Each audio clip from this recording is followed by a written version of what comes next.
Hello, this is the I don't know what I'm talking about podcast, and this is a reaction to the French Open women's final with Andreeva and Kwalinska, and today I'm going to be talking about that final, a summary of it, and three other topics that aren't about tennis because I couldn't fill it up with all tennis. Jaylen Brown selling his penthouse in Boston. There's a second topic. John Morant, there's a report I saw that he's supposed to be traded in the next month, and then the NCAA tournament expanding to 76 teams, which happened a while back, but I wanted to talk about it.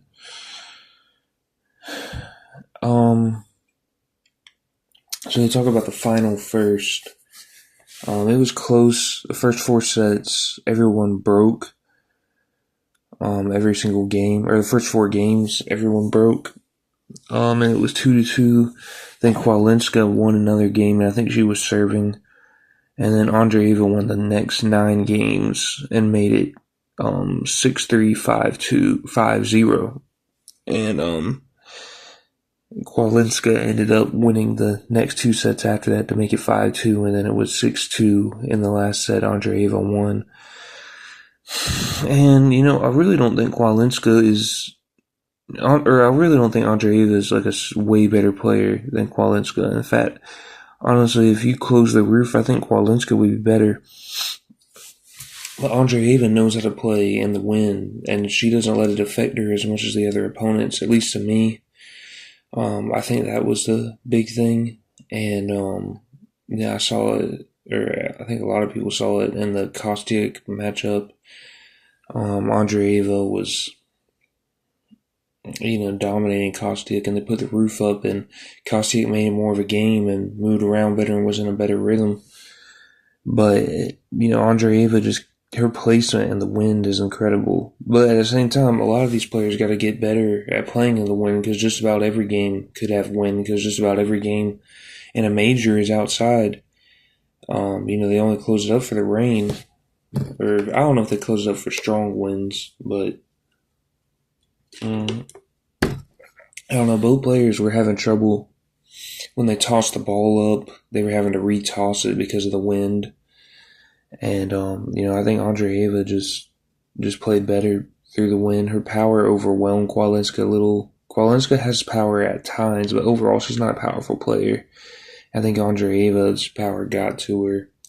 Kwalinska also, those 9 sets where she lost in a row, she just made a lot of unforced errors. She's a volleyer. And I heard the commentators talking about how they teach you not to be a volleyer nowadays. They tell you to get the points over quick. But, I think Sinner in the men's is a volleyer. Alcaraz to some extent is a volleyer, but definitely Sinner. But Alcaraz he has that element of him too, where he's going to go chase balls and get everything over and has no quit in him. Never, you see a lot of times during sets where people are way down, they kind of go ahead and give the set away. I don't know if I've ever seen Alcaraz do that. And she kind of has that style a little bit where she's just trying to volley. And I think that's good because, it's good that not... It's something that players could have to adjust to if they play her. But, a lot of times through the volleys today, Andreeva handled it really well, and Kwalinska made a lot of unforced errors. So I don't know if I already said this, but I think if there wasn't wind and it was a closed roof, I think Kwalinska would have won. I think I already said that, but like I said, these players have to get better at playing in the wind. But I think Kwalinska, did a really good job in this tournament. They said this is only the 3rd major she's ever been in. She only had 1 major win before this tournament. And she was ranked 114th. Now she'll be ranked 21, if I'm not mistaken. So she'll be getting seeded in the tournaments, at least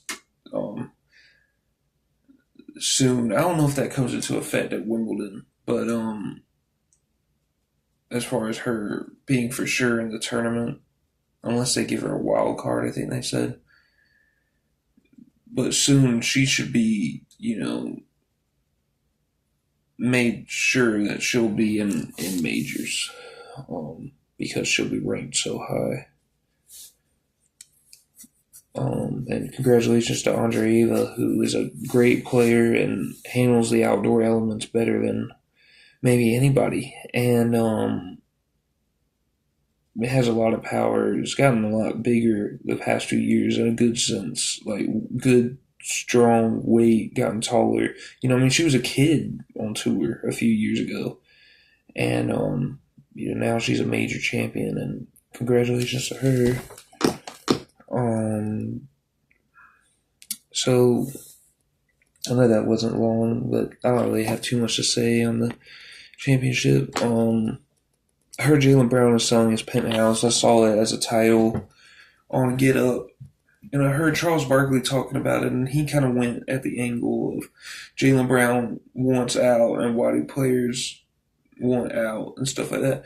And, I really don't know the whole reasoning behind it yet, so I don't want to jump to conclusions and say that Jaylen Brown wants out. He could just be moving somewhere else in Boston. He could, they could have let him know that they're going to trade him, because there's been a lot of talks about Boston getting Giannis Antetokounmpo, or maybe going in a different direction in another way. The things I've heard from Jaylen Brown's mouth is he wants to be there next year.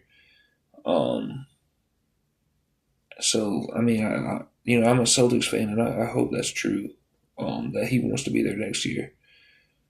I do remember Shaq saying that during another day on Inside the NBA, I think, that he was trying to tell Jaylen Brown that, you want to stay in Boston, you want to stay with Tatum, and don't let the media, get to you. Just be,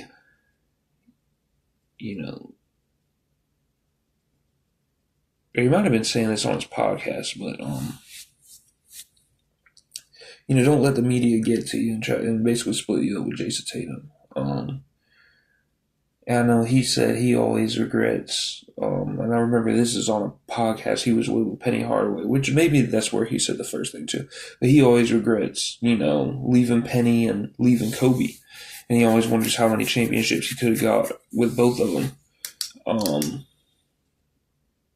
And, Charles Barkley was saying, he doesn't understand why players want to leave good players, which I don't know the whole situation, because I wasn't growing up when he was playing. So I know he left Philadelphia, Phoenix, and I don't know all those situations. So, but I think he's right. Even if he does go to another team and he leads that team, eventually he's going to need good players around him to win there.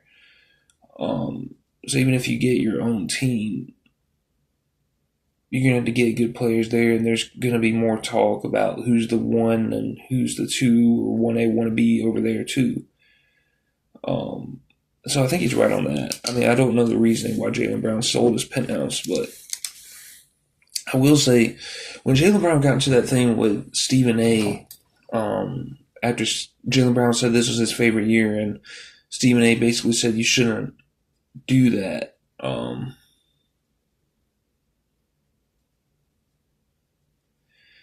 And I know Stephen A. was talking about how, and I can't remember the whole order of this whole thing, because I think they went back and forth a couple times, but I know Stephen A. was saying, I don't know, he said stuff like, Jason Tatum came on First Take, and, Jaylen Brown wasn't there, and then Jaylen Brown was kind of like, what does that have to do with anything? Which I agree. He got on, he critiqued a lot of things that Stephen A. said, and I agree with a lot of it, but Jaylen Brown was saying that, Stephen A. couldn't understand why this was his favorite season, because really Jaylen Brown was just talking about how he and his team overcame adversity, and maybe Stephen A. hadn't had to go through anything like that in his life, which I don't think that's true. The second part, because if you've heard Stephen A. talk, he got fired from ESPN. I don't think he came up with the same upbringings that he had now, so he has had to work a lot to get to where he is. But the other part of that is, I think Jaylen Brown, listening to Nick Wright, Jaylen Brown made clear that he liked being a lead dog this year. And I don't think, even if it's wrong, I don't think that people looking into what he said as far as this being his favorite year and thinking it's because he was the lead dog is a low blow or anything like that. I think he put out, I don't know, he was talking to the media and talking about how, there was no drop off between this year and last year with him as the lead dog. And I think I want to say he tweeted something about that too. He said it in some form. I'm pretty sure he said it to the media, and I'm pretty sure he tweeted it. But you'd have to fact check me on that. But I don't know. It seems like he's just made clear that he liked being the lead dog and he had success with it, and that's fine. And Tatum's the kind of guy that could take that. And I'm not saying he's taking a shot at Tatum and saying he wants to be the lead dog and he thinks he should be the lead dog and not Tatum. And even if he's saying that, I don't think he's really trying to overthrow, how the tiers are, how things are set up with Tatum as the lead dog at Boston.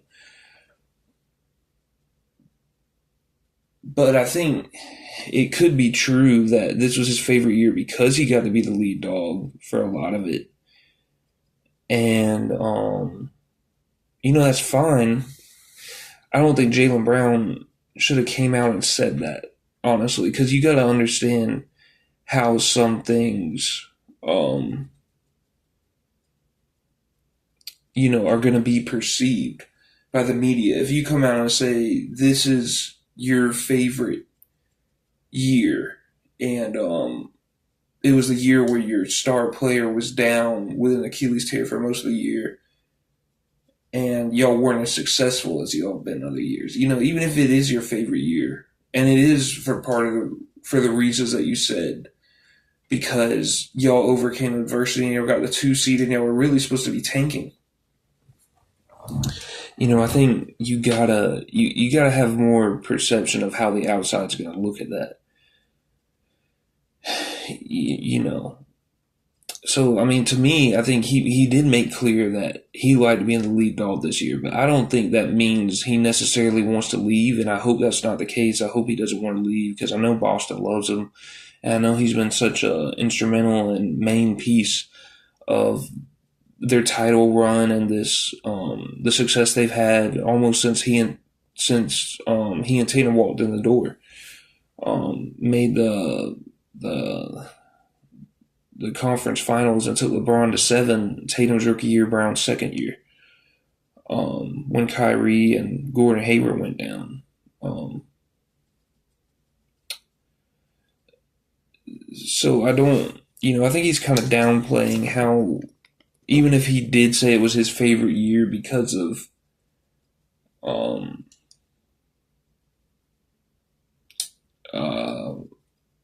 how they overcame adversity, I think he is downplaying how he liked being the lead dog, because I think he made that clear. But I hope he doesn't leave. And saying all this, he could just be selling his penthouse to get into a new place, and all this could mean nothing.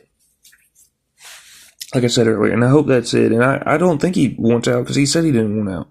And maybe I'm naive, but I don't think he should want to leave because him and Tatum are a good foundation. And Coach Mazzulla, I think Coach Mazzulla is a really good coach. I think the main problem they had this year was, one, Tatum, was getting back in the swing of things and trying to raise his level of play, coming off an Achilles, coming back off of it so fast and stuff. And also, they traded all their support and tried to tank. They traded Porzingis. They traded Holiday. They let Cornette go. They let Horford walk. I don't understand why they tanked after having a championship team. And now you got Brad Stevens saying, they're light years. I don't know what he said, but he just said they weren't close. He said they were more of a threat to be a champion on paper this year. I don't understand the whole idea of tanking all the time. I don't understand why the Pacers did it. I don't understand why the Celtics did it. And now the Pacers don't have a top pick. I think because of that trade they made for Zubac.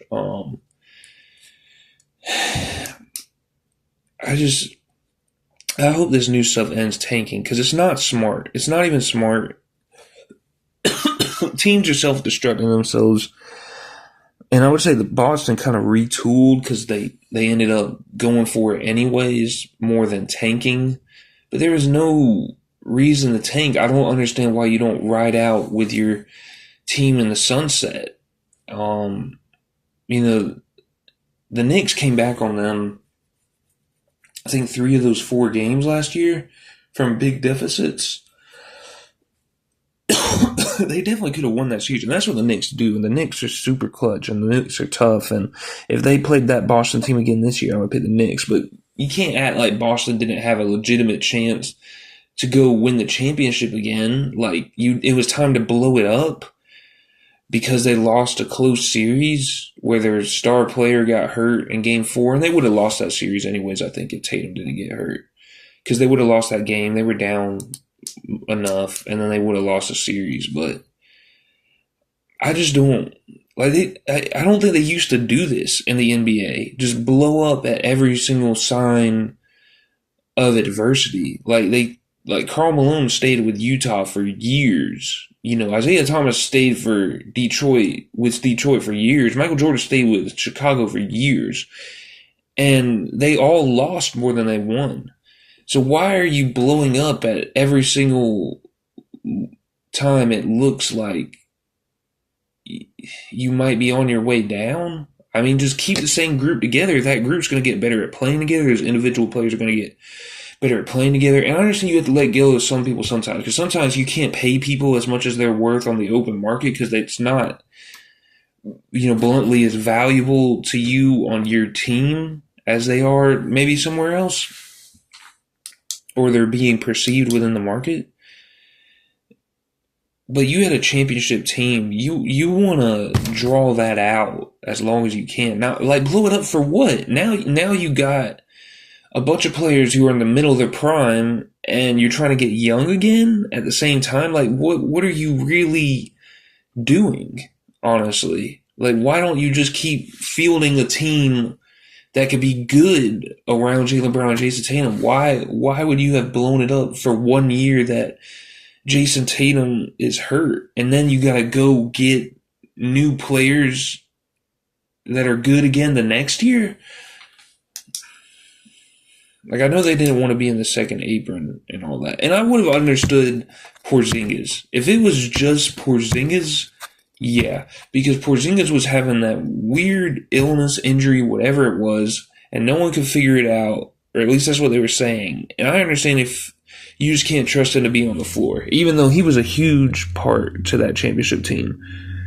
But I didn't get the 1 year tank, the 1 year rebuild. I think that messed a lot of things up. I think they should have just tried again. If they would have ran that team back minus Porzingis,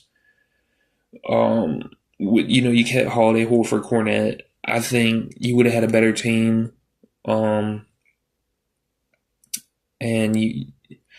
you probably wouldn't have got beat by the Sixers in 7 games. Even though that Sixers team was very talented.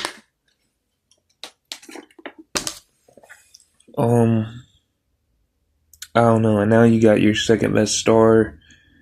I don't know if you're wanting him out or he's wanting out, or this is all nothing. I'm hoping this is all nothing. I'm assuming this is all nothing, but it's in the news lately, so it's something to talk about. There's now another situation in the NBA. Ja Morant, there's a report that he'll be traded within the next month. And, I'm a little surprised by that because not that he's, it's no secret they wanted to trade him, but it seemed like they weren't going to trade him unless they felt like they got an offer that was fair back, the Grizzlies. And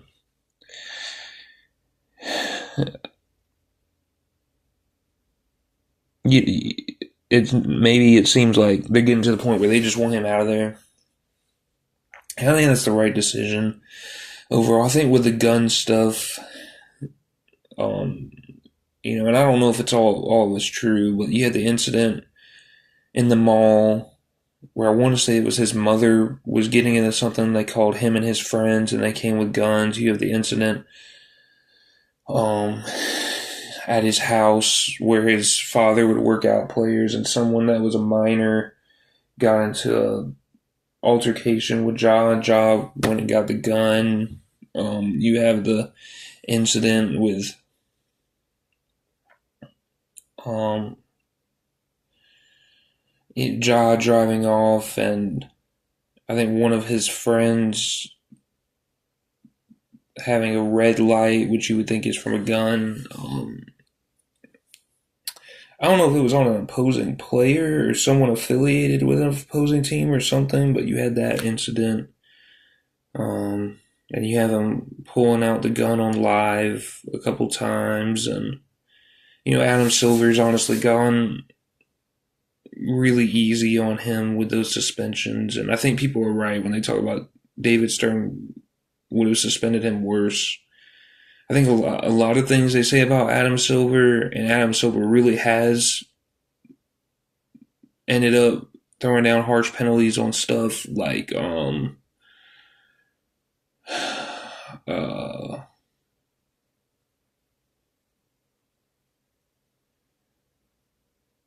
what he's going to do with the draft lottery.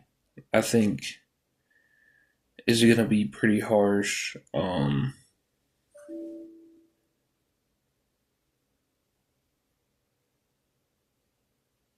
And that's gonna crack down on tanking.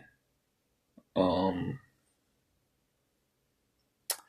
there's some other things I really can't think of them. Um, right now.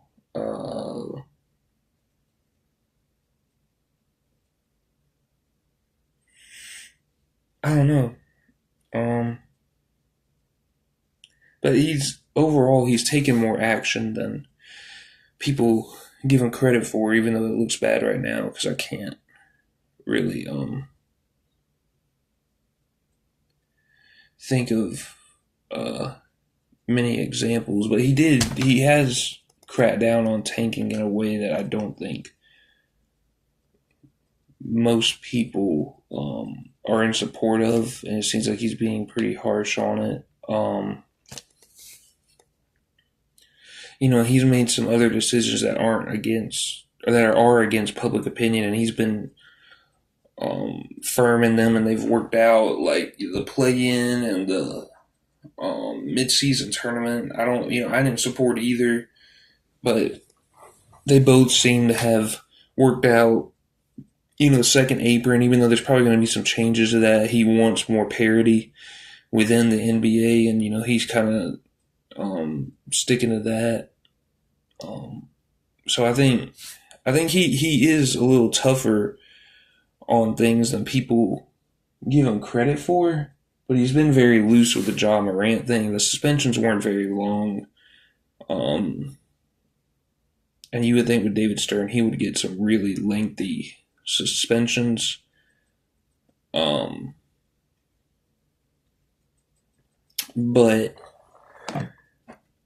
like I said, I was a little surprised at that the Grizzlies are really going for the trade now. I'd say Ja wasn't really the only problem. At the time when they let Dylan Brooks go, I could remember they really wanted to get rid of Dylan Brooks, and you have the antics from Dylan Brooks as far as the flagrant foul on Gary Payton, and the pushing the ball and basketball in Draymond Green's face, and dressing up in an Oregon jersey, trying to mock Draymond Green, and just a lot of his antics and comments, and I think they really wanted him out of there.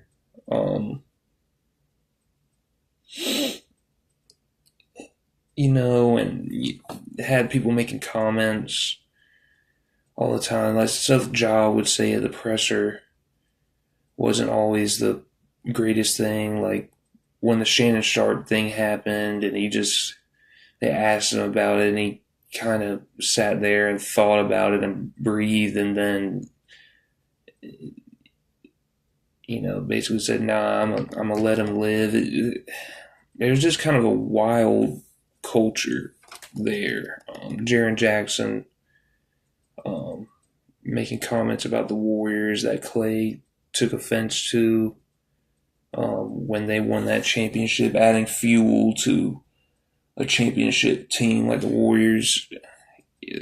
Ja and someone else doing the gritty over the Timberwolves logo when they beat them in a series. They just, and I'm not saying. I mean, some of that stuff's admittedly, interesting, and you kind of want battles in the NBA. Whether it's probably not right all the time, but you like some of the talk, you like some of the not liking each other and stuff like that. But I just feel like they kind of enabled Ja and Dylan Brooks and that culture to be kind of an unprofessional culture at times. I don't think Taylor Jenkins was as harsh on them as he could have been in upper management. And yeah, this is probably mostly because of Ja Morant and his gun incidents. But I think that the whole culture was kind of loose. And, I've heard Nick Wright talk about how he's glad the Grizzlies, because I think the Grizzlies got a good draft pick upcoming.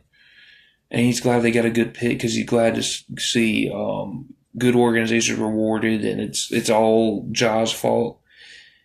And I don't think that's true. I think upper management kind of let this culture get out of control, and they kind of enabled a culture that wasn't always professional and about doing the right thing. And,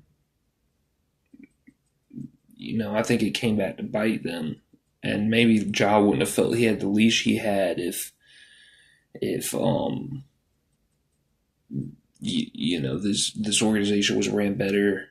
I also think the Grizzlies got rid of Steven Adams.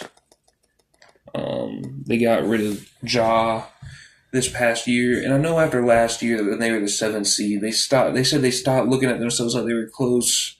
But I mean, they were a 7th seed, but that West was, their record was still really good last year. It's just the West was so tough last year. I don't know if they should have started blowing everything up and sending Desmond Bain somewhere else, and they sent Steven Adams somewhere else earlier. Ended up sending Jaren Jackson to Utah. I mean, that's part of it too. And they were ready to blow things up, but they made the decision to get rid of all their other good players. Dylan Brooks. I'm not even saying all of it was wrong, but I mean, part of it is you just traded away all your good players. So I wouldn't pick up Ja on my team because of the risk and because he's had a repeated. He's been told repeatedly to stop with the gun thing, and he's still done it multiple times, even though he hasn't gotten in trouble in a while. But yeah, I wouldn't pick him up on my team, but he's still one of the best players in the NBA, one of the most talented players in the NBA. I know I saw Club 520 get mad when Matt Kellerman. To me, Matt Kellerman compared Ja Morant to Michael Jordan in the air, like his jumping ability, and they didn't like Ja Morant being compared to Michael Jordan at all. But Michael Jordan's the best, because I'll just watch some old games or parts of old games, and Michael Jordan's the best guard finisher ever to me. I think the rim protection is probably better now than it was. But the way he finished above the rim, no one was blocking his shots. And I think Ja Morant might be number 2 as far as guard finish, above the rim finishers. So I didn't think it was a crazy comparison to compare John Morant to Michael Jordan as far as the things they could do in the air finishing as guards, as smaller guards, not counting people like Giannis and LeBron and people like that. So he's uber talented, can really dribble. He's not a great shooter, but he's been like that and he's been super successful. Everybody gets into the analytics and the numbers. Go look at Jalen Brunson's last 2 games. And how they've been super successful with the Knicks and the shots he's hit. He was 7 for 25 and 12 for 31 for the field both games. He wasn't efficient, but he's a good player and they get good shots for him. And I think you could do the same with Ja. He just got to make sure, he just doesn't get in trouble and just chill out a little bit, which I think he's been doing more anyways. He's been hurt a lot. He's got to make sure that he stays healthy as well. So, the NCAA expanding to 76 teams in the tournament. I don't like it. I don't think most people do. I think 68 is good already with the first 4. Now you're going to make the first 4 the first 12. And I just wonder, because the way the first 4 has been going past few years, it's been a 16 seed versus a 16 seed, and a 16 seed versus a 16 seed, and then an 11 seed versus an 11 seed, and 11 seed versus 11 seed. And all those 16 seeds got automatic bids because they were in smaller conferences. So when you make the first 4 the first 12, where is the seeding going to be? What kind of seeds are you going to be putting in the first 12? And are they going to be automatic bids? Are you taking more small schools out of it that automatically got in the tournament? Because making it harder for these small schools to make runs in the tournament, I don't think helps the tournament. Already smaller schools are losing more than they used to. The transfer portal, they're losing their players. They can't keep them like they used to because they're getting offered by big schools, and you got year-to-year contracts, quotation marks, where these players, they do good at their small school, they automatically get something from a big school, and they're gone. And it's hard for the small schools to keep them because they just don't have the money. So, you're already kind of hurting in the department of small schools winning games in the tournament. So I don't think this helps. I think this hurts the problem. But I think all they want is money. I heard they're being sued all the time because of the NIL and transfer portal problems. And, they want to bring people back that have entered the NBA draft, and everybody's just suing the NBA, and they're trying to find a way to make money, and it's probably going to work to some extent, but I don't know if this helps in the long run. Not that anybody's going to stop watching March Madness, but you just got such a good thing with March Madness because people aren't watching college basketball during the regular season anyways. And they just really need to try to keep the amateurism in college basketball and get the people out that are entering the NBA draft and that are super old. And I'm not talking about people who never went to college and they're 28. Yeah, they can come to, if they haven't played professional basketball, if they've just been sitting around the house and they're 28 years old, yeah, they can. If they still got eligibility, yeah, they can come play college basketball. But these people who have entered the NBA draft trying to come back and sign 2 ways and sign NBA contracts, and they don't need to play college basketball. And honestly, to me, I'm not even mad. Well, okay, I don't think these people who have played in European professional leagues and, the NCAA deems they're not too old yet, and they come and they play in the NCAA, and they haven't entered the NBA draft or anything. I don't think they should be playing college basketball if they've already played professionally, but that and people who have just played in the G League, never enter the NBA draft, never sign an NBA contract, and they've just played in the G League, and they're not, I don't know what the age is, 23, 24. Like, that's one thing if college is picking them up. I don't like it, but seems like it's been going on for a little while over in the European leagues. So it kind of surprised me when everybody freaked out over Adou Thiero because he's just been in the G League. I don't think he entered the NBA draft, but he pulled out, in time. So he never really entered the NBA draft. He was just a G League player. To me, that's very similar to people overseas who haven't entered the NBA draft yet. They're still young enough, and then they come play in college. So I didn't understand why people freaked out over Adou Thiero. But the thing when people enter the NBA draft and they sign two ways and they sign contracts and they try to come back to the NCAA, that's the crazy part to me. Once you've entered the NBA, you're done. Once you're past a certain age, you're 26, you've been playing professional ball for 8 years, or you're 28, you've been playing for 10 years, you can't come back to the NCAA. You enter the draft, you stay in the draft, you're done.